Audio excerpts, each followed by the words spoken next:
और इस बीच बड़ी खबर, राष्ट्रपति ट्रंप ने अमेरिकी न्यूज चैनल से कहा है कि ईरान पर हमलों की सबसे बड़ी लहर अभी आनी बाकी है। डोनाल्ड ट्रंप ये दावा कर रहे हैं कि अमेरिका के पास दुनिया की सबसे ताकतवर सेना है, कार्रवाई और तेज होगी और सबसे बड़ी कार्रवाई होनी अभी बाकी है। ईरान के परमाणु कार्यक्रम को बड़ा खतरा बताया और इसलिए हमलों को उन्होंने जरूरी करार दिया है। एक बार फिर से डोनाल्ड ट्रंप ने अपनी बात दोहराई है। बड़ी खबर इजराइल से सामने आ रही है। इजराइल की राजधानी तेल अवीव में एक रॉकेट ने एयर डिफेंस सिस्टम को भेदते हुए टारगेट से टकराने में सफलता हासिल की है। हमले के बाद पूरे इलाके में अफरा तफरी मच गई। एयर डिफेंस सिस्टम को किस तरीके से चकमा दिया गया, तेल अवीव में टारगेट पर गिरा है ये रॉकेट और उसके बाद पूरे इलाके में इस हमले के बाद अफरा तफरी मच गई। तो देखिए, आयरन डोम डिफेंस सिस्टम की सफलता की तस्वीरें तो बहुत देखी होंगी, लेकिन यहाँ एयर डिफेंस सिस्टम को चकमा दिया है ईरान के इस मिसाइल ने। एयर डिफेंस सिस्टम को चकमा देते हुए ईरान की मिसाइल तेल अवीव में राजधानी में टारगेट पर सीधे जाकर गिरी है। ये रॉकेट सफलतापूर्वक टारगेट को भेदते हुए यहां पर पहुंचा।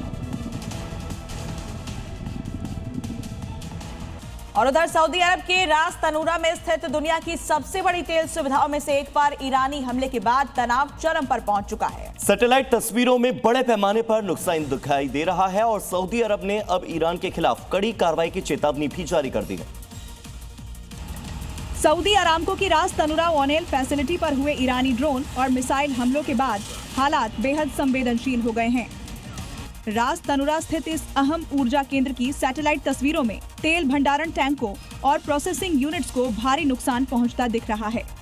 सऊदी अरब ने इसे अपनी संप्रभुता पर सीधा हमला करार देते हुए कहा है कि जवाबी कार्रवाई के सभी विकल्प खुले हैं। ईरान की ओर से इस पर प्रतिक्रिया सामने नहीं आई है, लेकिन मध्य पूर्व में बढ़ते इस तनाव का असर वैश्विक तेल बाजार पर भी पड़ सकता है।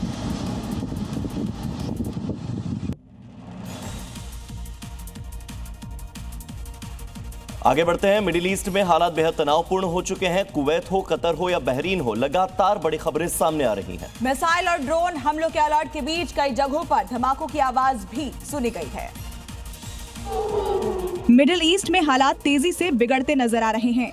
कुवैत की दिशा में बढ़ते ड्रोन और मिसाइलों को रोकने के लिए एयर डिफेंस सिस्टम एक्टिव कर दिए गए हैं। दोहा में लगातार धमाकों की खबरों से लोगों में दहशत है। मनामा में चेतावनी सायरन के बीच सुरक्षा एजेंसियां अलर्ट पर हैं। द वॉशिंगटन पोस्ट ने दावा किया है कि बहरीन के एक होटल पर ईरान ने हमला किया। अमेरिकी रक्षा विभाग के कर्मचारियों को निशाना बनाया।